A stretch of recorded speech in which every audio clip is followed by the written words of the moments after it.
Hello everyone, आज जो हमारा टॉपिक है वो है titration and today is the day 3 of pharmaceutical analysis.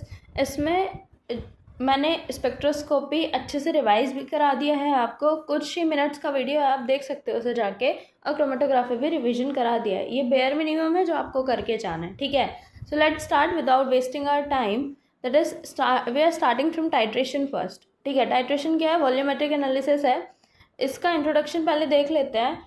Titration is the quantitative analytical technique used to determine the concentration of an unknown solution by reacting it with a standard solution of known concentration, ठीक है। And it is a part of volumetric analysis because measurement is based on volume of reagent consumed, ठीक है। और ये बात तो पता ही है आपको, बट इसमें कुछ इंपॉर्टेंट पॉइंट्स आते हैं, देखो बता देती हूँ मैं। हाँ, बेसिक प्रिंसिपल क्या होता है टाइट्रेशन का? देखो, chemical reaction occurs between analyte and titrant. Analyte होता है जिस सब्सटेंस का हमें एनालिसिस करना है, एंड टाइट्रेंट क्या होता है? Standard solution added from the burette. End reaction, okay, एक होता है टाइट्रेंट और एक होता है टाइट्रेंड, RAND। टाइट्रेंट वो होता है, आप डी से याद रखो, डाउन मीन्स जिसे हम कॉनिकल फ्लास्क में लेते हैं, वो क्या होता है? टाइट्रेंड होता है। And reaction continues until equivalence और एंड पॉइंट इज रीच्ड। तब तक रिएक्शन चलता रहेगा जब तक एंड पॉइंट नहीं आ जाएगा, ठीक है। उसके बाद नेक्स्ट है कुछ इंपॉर्टेंट टर्मिनोलॉजीज देख लेते हैं। लाइक स्टैंडर्ड सॉल्यूशन हम किसे बोलते हैं? Solution whose concentration is accurately known is important term here, okay. Okay, कुछ जो स्टैंडर्ड सॉल्यूशन है वो दो तरह का हो सकता है, primary standard and secondary standard. Primary standard means highly pure stable compound used to prepare standard solution directly, और उसकी कुछ requirements होती है, like it should be non hygroscopic, having the high molecular weight, non hygroscopic with high purity, having high molecular weight, and should be stable in air with good solubility. ये primary standard और secondary standards are important for exam point of view, okay. इसका example like sodium carbonate, potassium hydrogen thalate and oxalic acid. These are the important examples of primary standard solution, okay guys. Next is secondary standard solution standardized against primary standard. इसका example है solution standard, मतलब हम इस solution का standardization करते हैं against primary standard, ठीक है। कंपैरिजन करते हैं प्राइमरी स्टैंडर्ड के साथ। सेकेंडरी स्टैंडर्ड थोड़ा सा सब होता है, उसके सब मीन्स बिलो होता है, ठीक है। एज कम्पेयर टू, अगर हम सुपीरियरिटी के बेस पे बात करें तो प्राइमरी स्टैंडर्ड पहले होता है, सेकेंड रैंक हम देते हैं सेकेंडरी स्टैंडर्ड को, ठीक है। और इसके एग्जाम्पल्स है like NaOH, HCl and KMnO4। The next is equivalence point. क्या होता है? Point where stoichiometric amount of titrant reacts completely with analyte. Yes, equivalent point की डेफिनेशन बहुत ज़्यादा इंपॉर्टेंट नहीं है, बट एक बार ऐसे देख लो, गो थ्रू कर लो।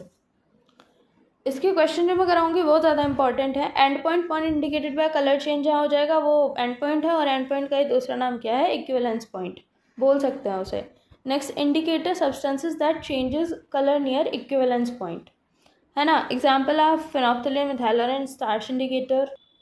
उसके बाद अगर हम टाइप्स ऑफ टाइट्रेशन की बात करते हैं तो उसमें आता है acid base titration, neutralisation reaction जिसे हम बोलते हैं। इसका मेन प्रिंसिपल होता है एसिड बेस के साथ रिएक्ट करता है forming salt and water. This is nothing other than neutralisation reaction. The next one is कुछ टाइप्स है, जैसे कि strong acid versus strong base के अगेंस्ट कर सकते हैं हम, ठीक है। The one is titrant and the second one is titrant with an indicator, okay. Weak base versus strong acid कर सकते हैं, या फिर weak acid versus strong base कर सकते हैं। इनके इंडिकेटर से क्वेश्चन पेपर में आता है, तो इंडिकेटर ज़रूर याद करके जाना, ठीक है। लाइक टाइट्रेशन इंडिकेटर की अगर हम बात करते हैं तो स्ट्रॉन्ग एसिड और स्ट्रॉन्ग बेस में जो हम जो इंडिकेटर यूज़ करते हैं वो फेनोल्फथालीन और मिथाइलोरेंज करते हैं। वीक एसिड और स्ट्रॉन्ग बेस वाली रिएक्शन कराते हैं तो फेनोल्फथालीन, और week base versus strong acid होता है तो मिथाइलोरेंज। तो ये इंडिकेटर ज़्यादा इंपॉर्टेंट हो जाता है आपके NIPER exam point of view से, ओके। ये इम्पॉर्टेंट है, इसको छोड़ के नहीं जाने का। Then next is redox titration. Yes, based on oxidation. अगर टाइट्रेशन में ज़्यादा क्वेश्चंस इंडिकेटर से ही आते हैं, ठीक है, तो इंडिकेटर रट लो। याद कर लो। Based on oxidation reduction reaction involving electron transfer, है ना। एग्जाम्पल्स इंक्लूड लाइक परमैग्नोमेट्री, जिसमें रिएजेंट होता है potassium permanganate, and this is the self indicator, जो कि इम्पॉर्टेंट हो जाता है आपकी एग्जाम पॉइंट ऑफ व्यू से। ये self indicator purple colour disappears. Example iron estimation. Iron means this is ferrous. Ferrous पता है ना, ferrous is Fe2+ and ferric is Fe3+। अब आप मेरे को बताओ कि ब्लड सर्कुलेशन में आयरन का कौन सा फॉर्म जाता है, फेरस या ferric? Answer me in the comment box guys. The next one is dichrometry. Okay, where the reagent is this K2Cr2O7 and indicator is diphenyl sulphonate, है ना। ये इंडिकेटर ज़्यादा इंपॉर्टेंट हो जाते हैं आपके एग्जाम में, आते हैं बहुत सारे। लास्ट ईयर तो बहुत सारे क्वेश्चन इससे आए थे। इंडिकेटर ही इंडिकेटर, अगर टाइट्रेशन से एग्जाम में क्वेश्चन आया था तो सिर्फ इंडिकेटर से आया था। इंडिकेटर, और एक नहीं बहुत सारे क्वेश्चन आए थे, लाइक 7 to 9 क्वेश्चन इंडिकेटर से थे। तो इंडिकेटर आपको स्किप नहीं करना है, ठीक है। Next is iodometry. Iodine based titration होता है। इसका जो इंडिकेटर है वो स्टार्च होता है, जो कि ब्लू कलर देता है। तो कोग्नोसी में भी हमने कई बार पढ़ा है। Use for vitamin C estimation and copper determination. The next one is precipitation titration. Formation of insoluble precipitate, है ना। AgNO3 सिल्वर नाइट्रेट होता है, उसको क्लोराइड के साथ रिएक्ट करते हैं तो AgCl प्रेसिपिटेट होता है। इसके जो मेथड्स हैं, इनके इंडिकेटर्स भी ज़्यादा इम्पॉर्टेंट हो जाते हैं, ठीक है। इंडिकेटर इम्पॉर्टेंट है इनके, तो ज़रूर से देखना। Mohr's method, Volhard's and Fajans, all indicators of all these three methods are very much important. Then moving on to the next, that is complexometric titration. Okay, और हाँ, इंडिकेटर अगर आपको इनके रिकॉल हो रहे हैं तो कमेंट बॉक्स में कमेंट करना ना भूले गाइस। कमेंट बॉक्स में कमेंट करके मेरे को बताओ कि इनका इंडिकेटर कौन सा है, ठीक है। इनका इंडिकेटर ज़्यादा इंपॉर्टेंट, बहुत ज़्यादा। इंडिकेटर तो आपको छोड़ना ही नहीं है, छोड़ना ही नहीं है। इन तीनों का इंडिकेटर भी बहुत अच्छे से याद करो। रिकॉल हो रहा है तो कमेंट बॉक्स में कमेंट करो। मैं कोई हिंट नहीं देने वाली हूँ, आप कमेंट बॉक्स में कमेंट करोगे, ठीक है। The next is complexometric titration. Formation of a stable complex between metal ion and ligand. Okay, इसका जो कॉमन रिएजेंट होता है वो ADTA होता है, और इंडिकेटर इसका जो होता है वो ये इंपॉर्टेंट है, एरियोक्रोम ब्लैक टी। ओके, और use for water hardness determination and metal ion estimation. The next is non aqueous titration. Indicator में फिर से बोल रही हूँ, कुछ याद करो या ना करो, टाइट्रेशन में इंडिकेटर बहुत ज़्यादा इंपॉर्टेंट है। यहीं से क्वेश्चन आते हैं, ठीक है। Use when substances are weak acids और बेसिस इन वाटर। सॉल्वेंट्स यहाँ जो हम यूज़ करते हैं, glacial acetic acid, methanol, dioxin, है ना, ये यूज़ करते हैं। बाकी टाइट्रेशन के ऑपरेटर्स देखो, ब्यूरेट में हम टाइट्रेंट लेते हैं, पिपेट में हम एनालाइट को मेज़र करने के लिए होता है, कॉनिकल फ्लास्क में हम टाइट्रेंट लेते हैं, रिएक्शन वेसल भी होता है, volumetric flask preparation of solution, और इंडिकेटर जो कि डिटरमाइन करता है एंड पॉइंट और इक्विवेलेंस पॉइंट को, ठीक है। The next is calculation in titration. Formula आपने बचपन से पढ़ता आ रहा है, N1V1 is equal to N2V2। N1 represents the normality of titrant, V1 is volume of titrant, N2 represent the normality of analyte, and V2 represent the volume of analyte. Okay, yeah. Next is molarity की अगर हम बात करें, वही M1V1 is equal to M2V2 for. Okay, next is strength की calculation, normality multiply. ये तो आपको याद होना ही चाहिए इनके formula, molarity, molality and normality, ठीक है। फॉर्मूला एक बार याद करो चलेगा। एंड आइडियल रिक्वायरमेंट्स क्या होगी किसी भी टाइट्रेशन रिएक्शन के लिए? तो जो रिएक्शन है वो हमारी फास्ट होनी चाहिए, ज़्यादा टाइम नहीं लेने, हमारा ज़्यादा टाइम कंज्यूम ना करे, ठीक है। क्योंकि अभी हमारे सबके पास क्या टाइम की कमी है, तो रिएक्शन फास्ट होनी चाहिए, कंप्लीट होनी चाहिए, स्टोइशियोमेट्रिक होनी चाहिए, like 1:1। It should not be like 1.5:2.1। No, वो हमें कैलकुलेशन में दिक्कत करेगी। It should be like 1:1, 5:4, should be like this, not in decimals. Okay, no side reaction and detectable endpoint should be there. The next is sources of error। क्या हो सकते हैं? देखो, पैरेलैक्स एरर हो सकता है ना। इम्प्रॉपर इंडिकेटर सिलेक्शन हो सकता है, मीन्स रिडॉक्स रिएक्शन में कौन सा इंडिकेटर यूज़ करना था, आपने कोई सा कर लिया। बबल्स नहीं होने चाहिए ब्यूरेट में, इनकरेक्ट स्टैंडर्डाइजेशन बिल्कुल नहीं होना चाहिए, और टेम्परेचर में वेरिएशन नहीं होना चाहिए, temperature should be constant throughout a reaction. Okay, तो next is applications in pharmacy. ये तो सिंपल है, तो देख लो बस एक बार। Assay of drugs, quality control testing, water hardness testing.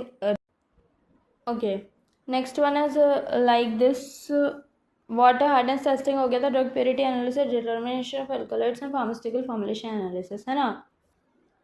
उसके बाद नेक्स्ट है एडवांटेजेस। क्या है इसके? सिंपल होता है, एक्यूरेट है, इकोनॉमिकल है, और रैपिड एनालिसिस देखने को मिलता है। द नेक्स्ट इज, इसके कुछ लिमिटेशंस भी है, लाइक हमें क्लियर एंड पॉइंट की जरूरत होती है, एक भी ड्रॉप अगर इधर उधर हुई तो गड़बड़ हो जाती है। Not suitable for colour turbid सब systems and requires proper standardisation. बहुत हो गई थियरी, चलो moving on to the MCQs. Okay, practice MCQs. The very first question is, titration is classified under which? Volumetric analysis, है ना, पता ही है तो, वॉल्यूमेट्रिक एनालिसिस। और हाँ, इसके मैं क्वेश्चन सॉल्व नहीं कराऊंगी, इसको आपको खुद ही वीडियो पॉज करके इसको सॉल्व करो, ठीक है। नेक्स्ट क्वेश्चन ये है, the solution of non concentration used in titration is called. Okay, और इन सब के बारे में भी आप कोरिलेट कर करके इसको पढ़ो, ठीक है। Next question is this. Okay guys, video post करो और कमेंट बॉक्स में अपना आंसर लिखो, और क्यों है, अगर किसी क्वेश्चन का कोई रीज़न है तो वो भी लिखो। वीडियो पोस्ट करो, क्वेश्चन पढ़ो, तो आंसर खुद से चेक कर सकते हो आप कि क्या आंसर है, इधर ही लिखा है, ठीक है। Okay, the next question is, which of the following is a primary standard? ऐसे क्वेश्चंस आते हैं, primary standard should be what.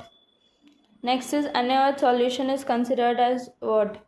ठीक है, आप वीडियो पोस्ट करो और अपना आंसर कमेंट बॉक्स में कमेंट करो, और देखो कि कितने सेकंड्स में आपने अपना जो आपकी एक्यूरेसी क्या है, कितने सेकंड्स में आप कोई भी एक सिंगल क्वेश्चन सॉल्व कर पा रहे हो। क्योंकि फार्मा का जो टाइम है वो आपको नॉन फार्मा के लिए थोड़ा प्रिजर्व करना पड़ेगा, क्योंकि उधर न्यूमेरिकल्स आएंगे, आपको फॉर्मूला एनालाइज करने में थोड़ा टाइम लग सकता है, ठीक है guys. Next question is, EDTA is used in what? Next is this, hardness of water is determined by. Mohr method belongs to. और हाँ, ज़रूर से ये जो 3 मेथड्स है, Mohr, Volhard and Fajans method, इन तीनों का आपको इंडिकेटर ज़रूर से याद करना है। इसका इंडिकेटर मुझे कमेंट बॉक्स में कमेंट करो। Okay, next question is, the relation use in titration calculations is what? Next is, non-aqueous titration is mainly used for. And next is, which apparatus delivers titrant during titration? Simple है, titrant किस में होता है, titrant किस में होता है, and तो इसका टाइट्रेशन ज़रूर से इन तीनों मेथड्स का इंडिकेटर ज़रूर याद करना। Next is, the relation use in titration calculations is what? Non aqueous titration is mainly use for what? Next is, which apparatus delivers titrant during titration? हाँ, आपको ये ज़रूर याद होना चाहिए कि टाइट्रेशन मीन्स टाइट्रेंट किधर होता है, टाइट्रेंट किधर होता है, और टाइट्रेंट जो मैंने बताया था किधर होता है, और पिपेट का यूज़ क्या है, एनालाइट किस में होता है। तो ये एक बार ज़रूर देख लेना, और इंडिकेटर्स ज़्यादा इंपॉर्टेंट है। उसके बाद next question, major source of titration error is what? So guys, that's it for today, and thank you for watching my videos. Like, share and subscribe.